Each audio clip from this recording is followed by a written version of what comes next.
चिंता हुई कि भाई ये तो दोनों बड़े स्तंभ हैं भागवत के। नारद जी ने वेद मंत्र, गीता के श्लोक, उपनिषद के मंत्र का उच्चारण किया। बहुत उच्चारण करने के बाद भी थोड़ी देरी के लिए, थोड़े समय के लिए जग जाते थे। अब जैसे कोई डिप्रेशन का पेशेंट हो तो सबसे पहले उसकी काउंसलिंग होती है, और काउंसलिंग करके वो किस चीज से डिप्रेस है, क्यों उसे डिप्रेशन है, ये जानने की डॉक्टर कोशिश करते हैं। अब नारद जी ने उसकी बहुत काउंसलिंग की, बहुत तरह से उसे पूछा, लेकिन वो जवाब देने की स्थिति में नहीं था। उसे कुछ मंत्र सुनाए, कुछ मंत्र का उच्चारण किया, काफी कोशिश की, लेकिन काफी कोशिश करने के बाद भी दोनों ज्ञान और वैराग्य सोए हुए रह गए, निद्रा में रह गए। इसीलिए जीवन में अति शयन भी सही नहीं। हाँ, सोए, एक लिमिट में सोए। खास करके जब श्री नारद जी वहां से चले गए, भक्ति को नारद जी ने वचन दिया कि मैया मैं जरूर तुम्हारे कष्ट को, तुम्हारे दुख को दूर करने की कोशिश करूंगा। और नारद जी वहां से सीधे चले गए ब्रह्मा जी के पुत्र सनत कुमारों के पास। ब्रह्मा जी के पुत्र हैं, क्योंकि स्वयं ज्ञानी भी हैं और वैरागी भी हैं। और ब्रह्मा जी, ब्रह्मा का मतलब होता है बुद्धि, बुद्धि के स्वामी को ब्रह्मा कहते हैं। तो जो अनंत ज्ञान का भंडारण है वो ब्रह्मा के पास है। ब्रह्मा की बुद्धि शुद्ध है, हंस पे बैठे हैं, नीर क्षीर का विवेक है, क्या सही और क्या गलत इसका विवेक होना ही जीवन में ब्रह्म अंश को प्रतिपादित करता है। नारद जी गए, नारद जी ने सनत कुमारों से विनती की। सनत कुमारों ने कहा कि भाई इस कलयुग में, ऐसे समय में ज्ञान और वैराग्य को मजबूत बनाने के लिए, जागृत करने का मतलब हुआ स्ट्रांग बनाने के लिए, किसी और ग्रंथ से संभव नहीं है। आप जाएं और कहां पे, तो गंगा जी के तट पे, हरिद्वार में, पवित्र तीर्थ में, उत्तम तीर्थ में, सर्वोत्तम तीर्थ में जाएं और जाकर के वहां पे श्रीमद् भागवत की तैयारी करें। सभी ऋषि मुनियों को निमंत्रण दिया, सारे ऋषि मुनि आए। सनत कुमार के मुखारविंद से श्रीमद् भागवत की कथा प्रारंभ हुई। जब श्रीमद् भागवत की कथा प्रारंभ हुई तो भक्ति अपने दोनों पुत्र को साथ में लेकर आई, और भक्ति जब अपने दोनों पुत्र को साथ में लेकर आई तो सारे ऋषि मुनि खड़े हो गए, सबने स्वागत किया और भक्ति को कहा कि बस आप सबके हृदय में जाकर विराज जाइए। जैसे अपने यहाँ संप्रदाय में अन्नकूट की तैयारी हो, हिंडोला के उत्सव हो, तो शरीर में लगता है कि कैसे होगा, कैसे होगा, कैसे प्रभु करवाएंगे। लेकिन उसी समय शीला रूप धारण करके श्री गिरिराज बाबा हम सब में प्रवेश कर जाते हैं, और श्री गिरिराज बाबा प्रवेश करके हमसे कार्य संपन्न करवा लेते हैं। वैसे ही जब भागवत की कथा होती है, भगवान का कुछ गुणगान होता है, भगवत कथा का आयोजन होता है, उस समय भी प्रियजन हमारे अंतःकरण में, हमारे हृदय में साक्षात पुष्टि पुरुषोत्तम श्रीमन नारायण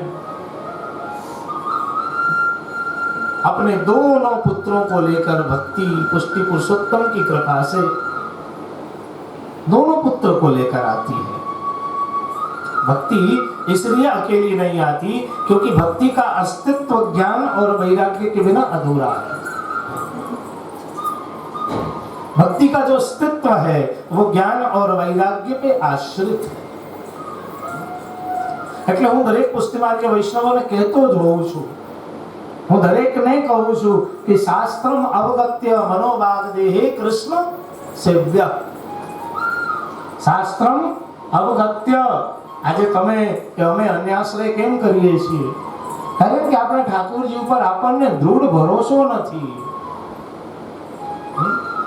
અરે રામાયણમાં તો ત્યાં સુધીનું વર્ણન આવે છે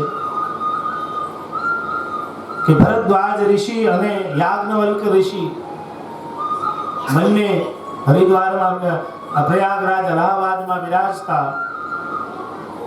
और भरद्वाज ऋषि जो है रोज गंगा जी में स्नान करने जाते, तो स्नान करने से पहले ही गंगा जी नीचे से ऊपर आती और भरद्वाज मुनि के चरण को स्पर्श करके दंडवत करके और खड़ी हो जाती।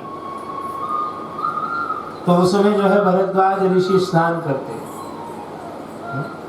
भरद्वाज मुनि बसहि प्रयागा, तिनहि के राम धुन अति अनुरागा। अब याज्ञवल्क ऋषि को ये प्रश्न मन में होता कि जब गुरुजी आते हैं तो गंगा जी नीचे से ऊपर आती है और जब मैं आता हूं, मैं भी तो उसी गुरु जी का शिष्य हूं, तो गंगा जी ऊपर क्यों नहीं आती है? जैसे श्रीमद् भागवत कथा की शुरुआत सूत जी और शौनक जी के संवाद से नैमिषारण्य में हुई है, वैसे ही श्री राम कथा की शुरुआत भरद्वाज और याज्ञवल्क ऋषि के संवाद से। तो गंगा जी से ही पूछ लिया कि भैया आप बताओ कि जब गुरुजी आते हैं तब आप नीचे से ऊपर आ जाती हो। तब गंगा मैया कहती है कि सुनो, ध्यान से सुनो, कि जो वैष्णव होते हैं ना, जो भगवदीय होते हैं, जो रोज प्रभु की सेवा करते हैं, रोज उस ब्रह्म को स्पर्श करते हैं, रोज उस अग्नि स्वरूप को छूते हैं, तो उसका दैवंश ब्रह्मत्व जो है वो रोम रोम में प्रकट होता है। और जब किसी तीर्थ में आप चाहते हो कि मुझे कुछ पुण्य मिल जाए, तो आपको पुण्य नहीं मिलता है, उल्टा वो तीर्थ आपका पुण्य ले जाता है। એટલે એનો અર્થ એમ નહીં કે તમે બધા પુણ્ય કરવાનું બંધ કરી દેજો, नहीं तो अभी क्या है ना, गलत संदेश जल्दी चला जाता है, अच्छी बातें कम समझ में आती है। तो कहने का मतलब ये है कि जो पुण्य की बात है वो तो हमारे लिए है ही नहीं, हमारे लिए पुण्य नहीं है। क्यों? क्योंकि हमारे अंदर जो तेज है ना, वो ये छोटे मोटे देवता तो सहन भी नहीं कर सकते। अगर जो खरी बात आपने करिए ना, तो कृष्णाश्रय प्रमाणे जरा अर्थ करी दઈએ। कृष्णाश्रय ने एक वखत वांची लेशो ने પછી આખું મગજ એકદમ ક્લિયર થઈ જશે। તમારી અંદર જે તેજ છે ને, એ આ સાધારણ ઇન્દ્ર ને વરુણ એ બધા તો સહન ન કરી શકે, એટલો બધો તેજ અંદરમાં બિરાજે છે। પણ એ શું છે કે શ્રી ઠાकुरજી પાસે રિમોટ કંટ્રોલ છે। जैसे अम्बरीश के पास सुदर्शन चक्र थे, लेकिन अम्बरीश को मालूम नहीं था, परिस्थिति ऐसी आई, दुर्वासा मुनि लग गए कि अब इसको मार देना है, तो अपने आप प्रकट हो गया। तो भक्तो पासे पण दरेक भगवानना अस्त्र शस्त्र बिराजे ज छे, पण भक्तो क्रोधમાં આવીને એનો પ્રયોગ ના કરે, એટલે રિમોટ કંટ્રોલ શ્રી ઠાकुरજી પાસે છે। જ્યારે પણ એવી કોઈ આપત્તિ વિપત્તિ આવે તો તરત શ્રી ઠાकुरજી એનો પ્રયોગ કરી જ દેતા હોય છે। અને હું નથી કહેતો, શ્રીમદ ભાગવત એનો પુરાવો છે, અને મોટામાં મોટો પુરાવો તો ગોવર્ધન લીલા છે। એમાં એક કારણ છે કે 7 દિવસ પ્રભુએ કેમ ધારણ કરીને રાખ્યા, ત્યાં પણ ભક્તિ અને ભક્તનો જ સંબંધ છે। એ ભગવાન कहते हैं कि कोई भी देव गंधर्व, कोई भी व्यक्ति मेरे भक्त को 7 दिन ही कष्ट दे सकता है, 8वां दिन कष्ट दे ही नहीं सकता। એનું કારણ શું કે 7 દિવસ કેમ? તો પ્રભુએ કીધું કે મારી અંદર 6 ઐશ્વર્ય બિરાજે છે। એટલે ઇન્દ્રે પહેલા દિવસે જ્યારે તોફાન કર્યો ને, ત્યારે પ્રભુએ ઐશ્વર્યને પ્રગટ કર્યા, બીજા દિવસે વીર્યને પ્રગટ કર્યા, तीसरे दिन भगवान यश को प्रकट करते हैं, चौथे दिन ऐश्वर्य वीर यश श्री को प्रकट किया, ऐश्वर्य वीर यश श्री। उसके बाद भगवान ने 5वें दिन ज्ञान को प्रकट किया, 6ठे दिन वैराग्य को प्रकट किया, 7वें दिन भगवान ने स्वयं को प्रकट किया। अगर उसके बाद भी इंद्र गलती करता तो क्या करते?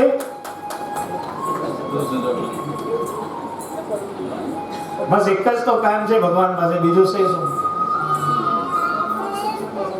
विदिन ए मिनट रिजल्ट आते हैं, क्योंकि दूसरे कोई शस्त्र है ना, उसका तो काट भी है, लेकिन उसका कोई काट है ही नहीं, है ही नहीं, कोई काट नहीं।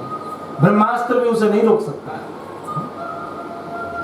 तो कहने का मतलब ये है प्रियजनों कि भगवान जो है किसी भी प्रकार से, किसी भी कीमत पे अपने भक्त के लिए ही है। बस कलयुग में एक दृढ़ विश्वास छाती ठोकी ने राखो बजाय, कोई भी संजोग में वो तो साथ ही है। बाकी जे કંઈક દુઃખ છે, કંઈક સુખ છે, એ તો આપણા કર્મ પ્રમાણે છે। કારણ કે અનેક જન્મોના કર્મ લઈને આપણે આ માનવ શરીરમાં આવતા હોઈએ, એના પાછળના અનેક જન્મોના કર્મ સાથે હોય, એ બધા કર્મમાંથી નિવૃત્ત પ્રભુ કરવાના છે। और कर्म की निवृत्ति मनुष्य शरीर में ही होती है। सबसे बड़ी मुसीबत ये भी है, क्योंकि इस मनुष्य देह से ही कर्म की भी निवृत्ति है। तो ज्ञान और वैराग्य की बात चल रही थी। कृष्णाश्रय में श्री महाप्रभु जी ने बताया कि जो पुण्य की बात है, वो पुण्य हम वैष्णवों के लिए नहीं है। तो ज्ञान और वैराग्य दोनों को मजबूत करने के लिए तीर्थ में सनत कुमार के मुखारविंद से श्रीमद् भागवत की कथा प्रारंभ हुई। भक्तों के हृदय में भक्ति, ज्ञान और वैराग्य का प्रवेश हुआ। भक्ति को संतों ने कहा कि आप सभी भक्तों के हृदय में विराज जाएं, क्योंकि ज्ञान और वैराग्य, ज्ञान का मतलब वहीं हम आ गए कि जो आज हम अन्याश्रय कर रहे हैं, जो हम दोष कर रहे हैं, वो इसलिए कर रहे हैं क्योंकि हमें अपने ठाकुर जी के स्वरूप और महात्म्य का जितना ज्ञान होना चाहिए उतना भी नहीं हुआ है। इसलिए कहा शास्त्रम अवगत्य मनोवाग देहे कृष्ण सेव्य। तो भले તમે બ્રહ્મ સંબંધ લઈને પુષ્ટિ માર્ગમાં આવી ગયા, પણ થોડું વાંચન રાખો, વાંચવાનો પણ આગ્રહ રાખો। અને એના માટે શું કરશો? તો બસ રાત્રે સૂતા પહેલા કોઈ પણ એક ગ્રંથનો એક અધ્યાય વાંચીને સૂવાનો આગ્રહ રાખો। તમે તમારા શોખ ઉપર હો, કંઈ કામ ના હોય ત્યારે પણ જરાક આપણે બહુ રવારે પણ ના ચડી જવું, કર્મયોગનું ધ્યાન રાખીને એકાદી અધ્યાયનું વાંચન કરી લઈએ। એ શેના માટે? કે આપણને કોઈ કાળા થઈને છેતરી ના જાય, આપણને કોઈ રવાડે ચડાવી ના જાય, આપણને કોઈ ગેરમાર્ગે દોડી ના જાય। આપણે વાંચેલા હશું તો આપણને ખબર હશે કે શ્રી મહાપ્રભુજી શું કહેવા માંગે છે, આ માણસ શું બોલી રહ્યો છે। એટલે આપણે તો ચાલવાનો છે શ્રી મહાપ્રભુજી પ્રમાણે। આપણે તો બીજા કોઈનો આશ્રય નથી કરવો। જ્યાં સુધી શ્રી મહાપ્રભુજી આપણને જે આજ્ઞા કરે છે એ પ્રમાણે જ આપણે ટૂંકમાં ચાલવાનું છે। બીજા કોઈથી કોઈ લેવા દેવાનું કાર્ય નથી। આપણા મૂળ ગુરુ કોણ? તો શ્રી મહાપ્રભુ। અને એમનો આશ્રય જ્યાં સુધી જીવનમાં હશે ને ત્યાં સુધી જીવનમાં ભટકશો નહીં। તો જ્ઞાન અને વૈરાગ્ય, અને વૈરાગ એટલે શું? વૈરાગ એટલે ઘર સંસારનો ત્યાગ નહીં, પણ વિષયોથી થોડા રાગને ધીમે ધીમે હટાવતા જઈએ। જેમ જેમ ઉંમર થાય આપણને લાગે કે હવે ઉંમર થઈ રહ્યો છે તો આ વસ્તુ ખાવાની મને ટેવ છે, તો હાલો હવે આને મૂકી દઉં લાઈફમાં છે। અહીંયા જવાનો મને બહુ શોખ છે તો ચાલો હવે આને બાદ કરીએ। આમ કરીને કટ કરતા જવાનું, ધીમે ધીમે લાઈફને સમેટતા જવાનું। એનું નામ છે વૈરાગ્ય। વૈરાગ્ય એટલે છોડવાનું નથી, પણ આપણે સંસારમાં જે તણાયેલા છીએ એમાંથી પોતાની જાતને સમેટતા થઈએ, એ સમેટવાની વૃત્તિ છે। तो इस प्रकार से भक्ति, ज्ञान और वैराग्य को सनत कुमार ने अच्छे से एक्सप्लेन किया, समझाया, बताया कि તમારો ઉપયોગ ક્યાં છે। જીવનમાં ભક્તિનું પ્રમાણ બહુ વધી જશે તો પેલા જ્ઞાન વૈરાગ્ય થાકી જશે। સમજાય છે શું કહેવા માંગુ છું? કે ભક્તિની સાથે સાથે પૂરતા પ્રમાણમાં જ્ઞાન અને વૈરાગ્ય જોઈએ। એનો મીનિંગ શું થયો? કે જે કામ તમે કરવા જાઓ છો એનો જ્ઞાન તમને હોવો જોઈએ કે તમે શું કામ કરો છો, આ વસ્તુ શા માટે કરો છો। કોઈ રવારે તો તમને નથી ચડાવી ગયો ને, શું કામ તમે કરી રહ્યા છો? અને બીજી વાત એ કે વૈરાગ્ય શું સૂચવે છે? તમે જે કંઈ કરો છો એની અનુકૂળતા ઘરમાં છે કે નહીં? એની અનુકૂળતા છે કે નહીં? એ ખાસ મહત્વની વસ્તુ છે. જો આ વસ્તુ આપણા પુષ્ટિ માર્ગમાં આવી જાય તો 50% ઘરમાં જે ક્લેશ છે એ ક્લેશ દૂર થઈ જશે પુષ્ટિ માર્ગમાં. તમે જે વસ્તુ કરવા જઈ રહ્યા છો એની અનુકૂળતા છે કે નહીં? એની સગવડતા છે કે નહીં? આર્થિક સગવડતાથી માંડીને વ્યવહારિક સગવડતા સુધીનો વિચાર કરવાનો છે આપણે.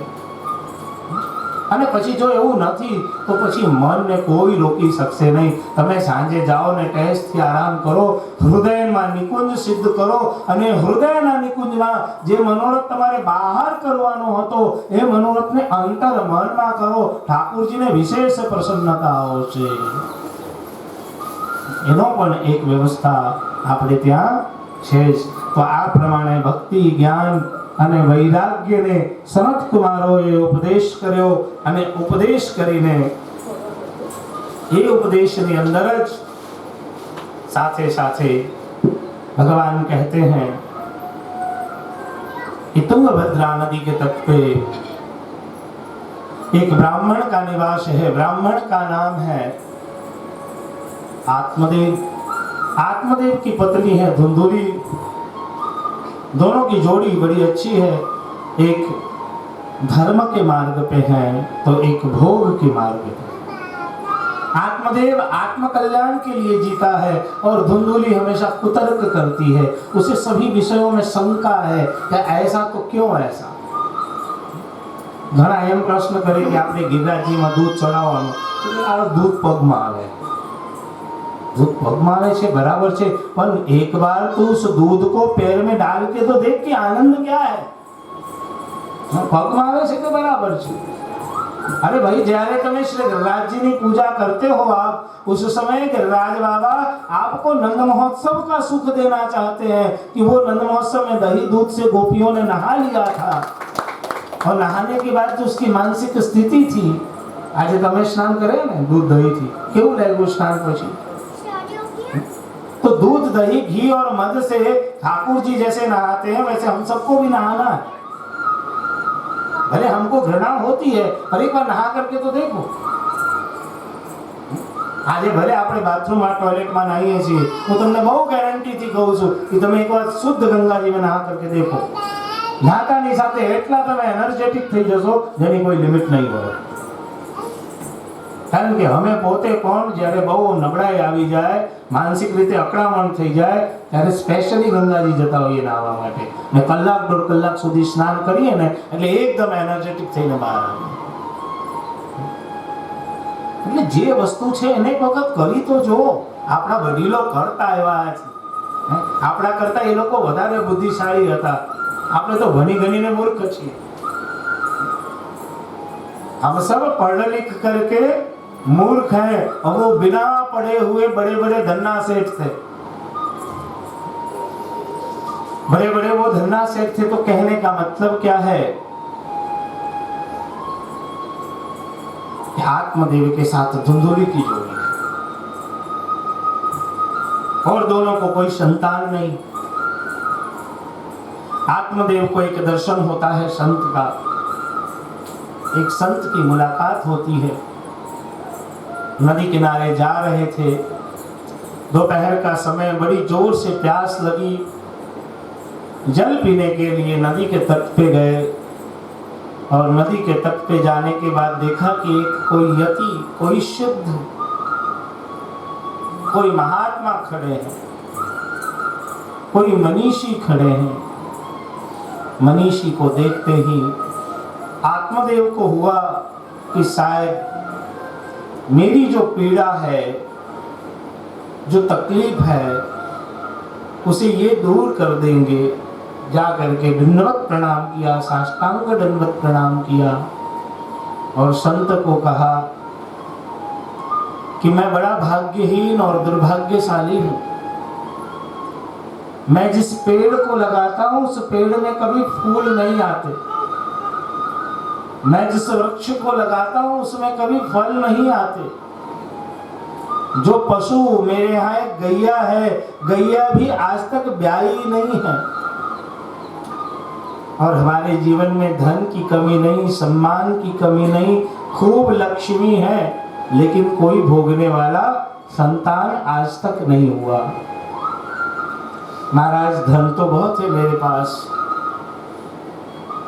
ऋषि ने एक बार नेत्र को देखा और ऋषि ने कहा कि आत्मदेव तुम चिंता मत करो, आने वाले 7 जन्म तक तुम्हारे भाग्य में एक भी संतान का योग है ही नहीं। 1-2 जन्म नहीं, आने वाले 7 जन्म तक तुम्हारे भाग्य में कोई संतान नहीं है। आत्मदेव ने कहा कि महाराज अगर ऐसी बात है तो मैं इसी समय इसी क्षण आपके चरणों में आत्महत्या कर लूंगा, अन्यथा मुझे आशीर्वाद दीजिए कि मेरे यहाँ संतान का जन्म हो। संत बड़ी चिंता में पड़ गए, बात आत्महत्या की थी। संत को लगा कि मेरे सामने अगर आत्महत्या इसने की तो इसका सीधा अपराध मुझे लगेगा। संत भगवान की इच्छा को जानकर एक फल लेकर दिया, बोले जा इसे पत्नी को खिला देना और इस फल के प्रभाव से तुम्हारे यहाँ अवश्य संतान का जन्म होगा। काल समय व्यतीत होते गए, काल और समय व्यतीत होने के बाद घर आया, आत्मदेव ने पत्नी को बुलाया, पत्नी को समझाया, बोले ये फल तुम्हें खाना है, इस फल के प्रभाव से संतान का जन्म होगा। पत्नी धुंधुली थी, पत्नी सोची कि आज तक जब संतान का जन्म नहीं हुआ तो इस फल खाने से अब संतान का जन्म क्या होगा। पड़ोसन के यहाँ गई, पड़ोसन ने बहन के यहाँ भेज दिया, बहन गर्भवती थी, बहन बोली कि मैं संतान दे दूंगी, लेकिन इसको अब संतान को जन्म नहीं देना है क्योंकि बड़ी पीड़ा होती है और उस पीड़ा को सहन नहीं करना है। तो पीड़ा को सहन न किया, मान गई, चली गई। जाने के बाद सीधे सीधे 9वें महीने में बहन के यहाँ धुंधुकारी बालक का जन्म हुआ। गाय के गर्भ से गोकर्ण जी उत्पन्न हुए। जब धुंधुकारी का जन्म हुआ, धुंधुकारी का लालन पालन, गोधुली करने लगी।